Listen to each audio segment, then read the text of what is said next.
Good morning, class 10. You are studying about the manufacturing industry. In manufacturing industry, the next topic is the sugar industry.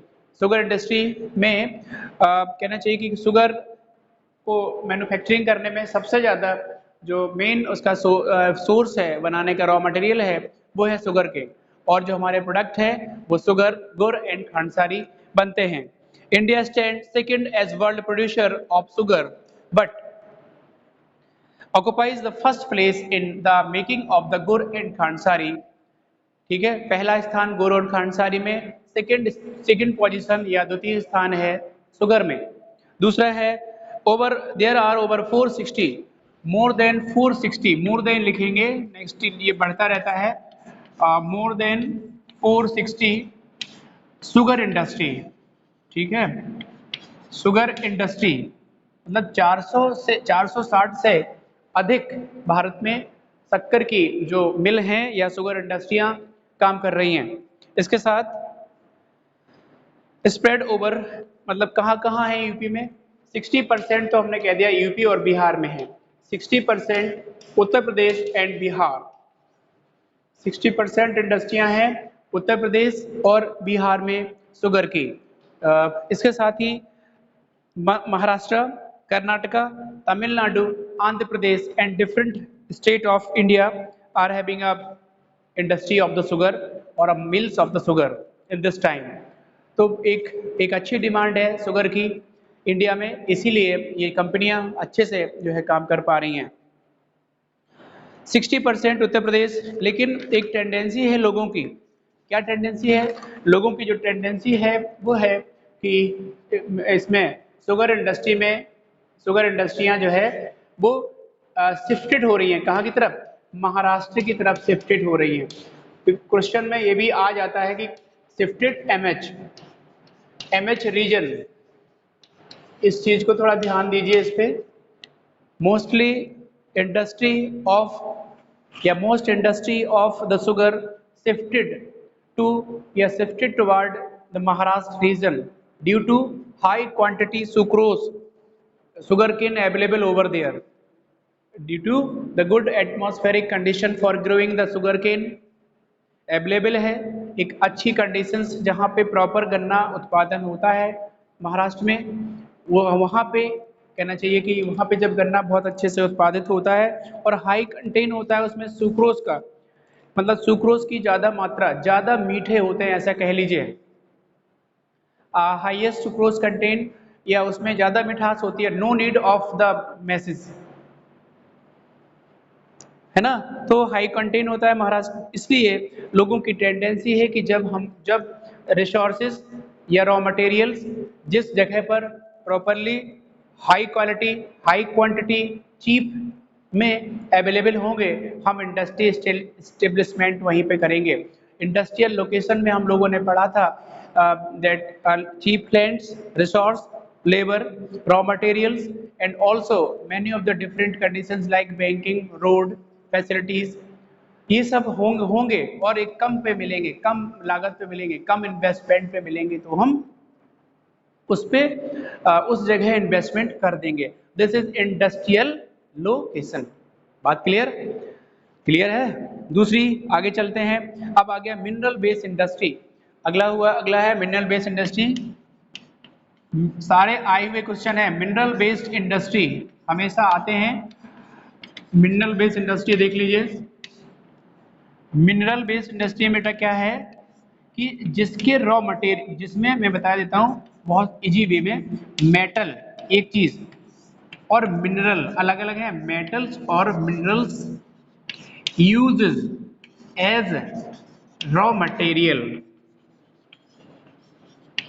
मतलब metals और minerals uses as a raw materials बात clear हो गई ऐसी इंडस्ट्रियां दो industries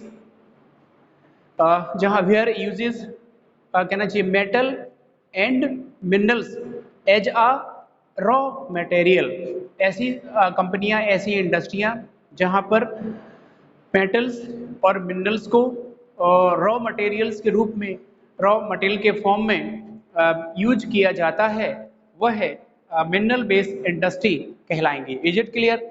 बिल्कुल सही कहना चाहिए कि बिल्कुल बहुत ही इजी वे में अपन ने सीख लिया कि भाई मिनरल बेस्ड ऐसी कंपनियां जैसे रॉ मटेरियल में के रूप में मेटल और मिनरल्स यूटिलाइज होते हैं। ठीक है, इसके बाद हम पहला एग्जांपल देंगे आयरन एंड स्टील इंडस्ट्री का। Iron and steel industry, iron and steel industry. सबसे पहले आयरन और स्टील इंडस्ट्री, यह तो एक बल्कि इंडस्ट्री का एग्जाम्पल है, एक हैवी इंडस्ट्री का एग्जाम्पल है।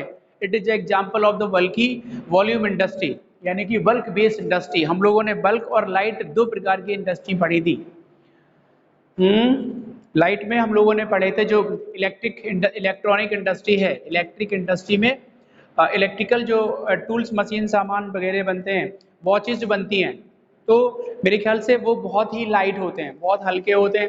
तो लाइट बेस्ड इंडस्ट्री कहना चाहिए कि जहाँ पे weight light weight based industry, और जहाँ पे iron steel as a raw material में यूज हो रहा है और आयरन बन रहा है या स्टील बन रहा है, दो ही चीजें तो बनेगी, है ना।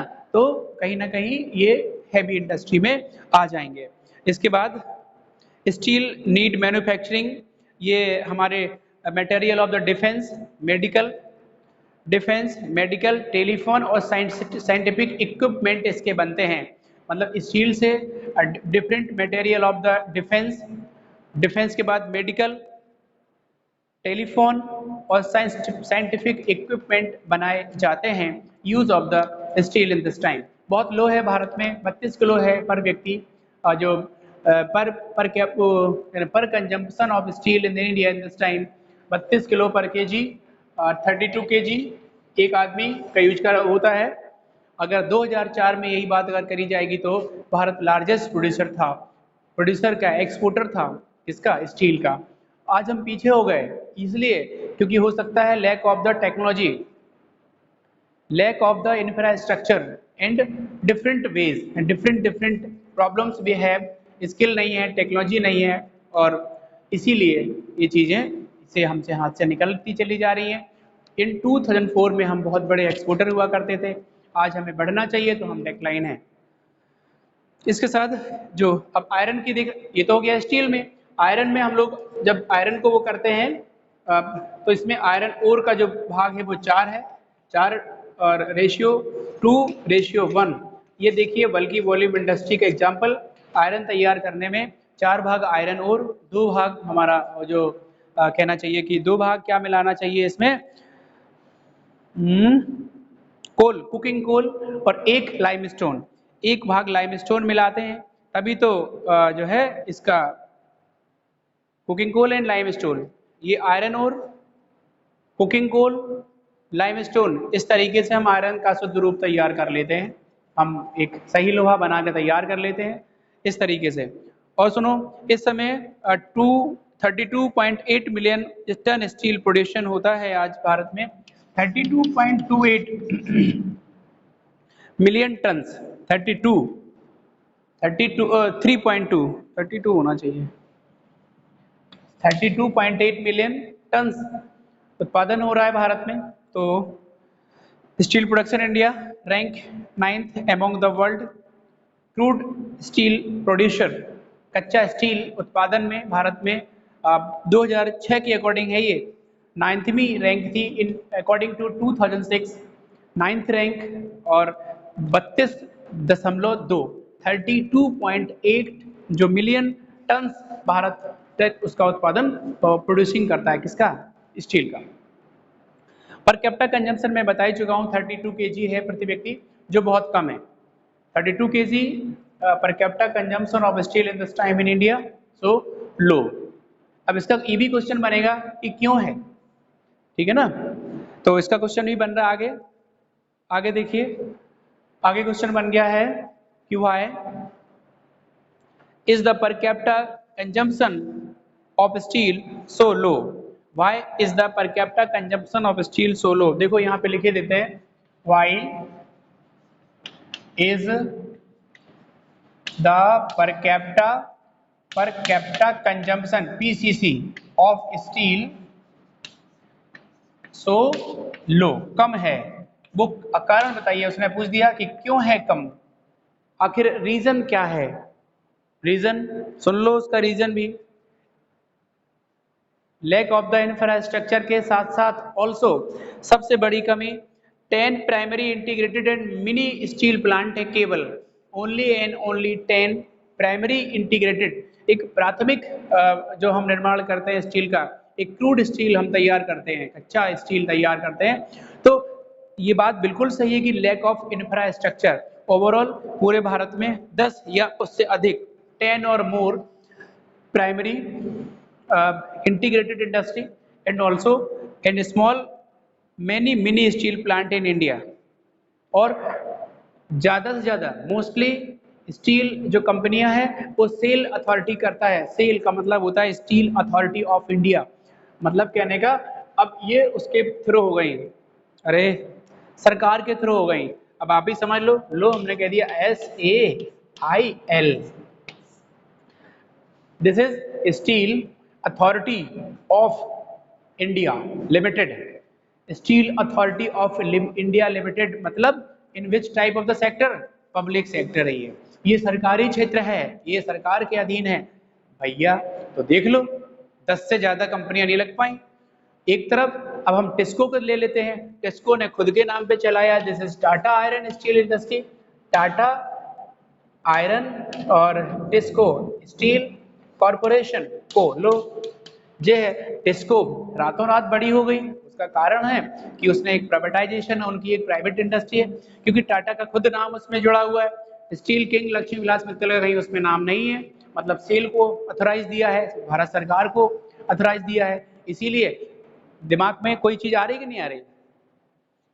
Control by the government, so low the per capita consumption of steel in India, it is a reason behind it lack of the infrastructure and the government control over here, है ना। अगर थोड़ा सा गवर्नमेंट पॉलिसीज थोड़ी सी दी, जिस प्रकार jute policy 2005 बनाई, कुछ पॉलिसियां बने, तो डेफिनेटली गवर्नमेंट सेक्टर है बहुत आगे होना चाहिए, बहुत आगे होना चाहिए। सरकार कहना चाहिए ये सेक्टर जो स्टील इंडस्ट्री है वो बहुत बड़े स्तर पे बूम कर जाएगा, ग्रो कर जाएगा। लेकिन ऐसे ही रहा तो 32 किलो की जगह पे 2 किलो बच जाएगा स्टील, क्योंकि भाई वो तो है ही, जो चीज डिक्लाइन होगी उस पर ध्यान नहीं देंगे तो वो खत्म ही हो जाएगी, ऐसा होता ही है। 2004 की बात करें अगर हम, in 2004 India was the largest exporter of steel with accounted to 2.25% of the global steel trade. अगर इंडिया में स्टील ट्रेडिंग की बात करूं मैं 2004 की, तो हम लार्जेस्ट प्रोड्यूसर थे, जो है कहना चाहिए कि 2.25% का मतलब होता है 2.25%। पूरी ग्लोबल स्टील ट्रेड में हम 2.2% कंट्रीब्यूट करते थे। So the highest quantity of the export, highest quality of the steel consumption over here अपने यहाँ, मतलब हम 2.25% पूरी दुनिया के स्टील निर्माण में पार्टिसिपेट करते थे, तो हम अच्छे नहीं थे। लेकिन 2004 में जैसे ही हम लोग आगे जाते चले गए, वैसे ही स्टील कंजम्पशन कम होता चला गया, भगवान जाने। पब्लिक सेक्टर है, अब इसको कुछ कह भी नहीं सकते। SAIL authority, steel authority of India private होता तो एक बार कहा जाता भाई गवर्नमेंट सेक्टर तो सरकार खुद रिस्पॉन्सिबल है। तो India an important iron steel producing country world at we are not able to perform our full potential due to, Bharat में वो कह रहे हैं भारत में आयरन स्टील प्रोड्यूसिंग कंट्री है दुनिया में, फिर भी we are not use the fulfil perform the our fulfil potential, हम अपने पोटेंशियल को पूरी तरीके से फुल्ली यूटिलाइज नहीं कर सकते, नहीं कर पा रहे हैं। कारण बताइए? ड्यू टू, फर्स्ट रीजन है उसमें high cost and limited availability of the cooking coal. पहला ही है इंडिया में वो कह रहे हैं कि एक limited quantity of the cooking coal and the highest cost of the coal available, ज़्यादा महंगा कोयला, सिलेक्टेड कोयला भारत में अवेलेबल है। सो पहला कारण तो ये हो गया। Lower productivity of the labour, labour की lower productivity of the labour, बिल्कुल सच बात है डेफिनेटली कि जो लेबर है इंडिया में बहुत लेबर लेजी, उनको पैसे से मतलब रहेगा, काम से मतलब नहीं रहेगा। तो कहना चाहिए कि lower productivity of low labour और irregular supply of energy, light का कम आना मतलब खूब जाना, ऐसा भी कह लो खूब जाना या कम आना। तो इरेगुलर सप्लाई ऑफ इलेक्ट्रिसिटी, इसके साथ पुअर इंफ्रास्ट्रक्चर, पुअर इंफ्रास्ट्रक्चर है, बेशक सही बात है ये। तो these all are the reason of the reason कि हम अपना पूरी पोटेंशियल से मैन्युफैक्चरिंग नहीं कर पाते हैं। स्टील और आयरन इंडस्ट्री हमारे पास बहुत अच्छे से काम करें, लेकिन हम unable to do full potential, हम पूरी ताकत और पूरे दिमाग के साथ इसका यूटिलाइज नहीं कर पा रहे हैं। तो कहाँ पर पहुंचे हैं, ठीक है, थोड़ा और देख लेते हैं अभी। Liberalisation and foreign direct investment given boost on the industry, और अगर इसमें लिबरलाइजेशन कर दिया जाए और लिबरलाइजेशन के साथ फॉरेन डायरेक्ट इन्वेस्टमेंट भी इसको जोड़ दिया गया। लिबरलाइजेशन का मतलब होता है उदार बना देना, किसी व्यवस्था को उदार मतलब सुगम बना देना, सरल बना देना है। तो I will complete next day this topic. Okay.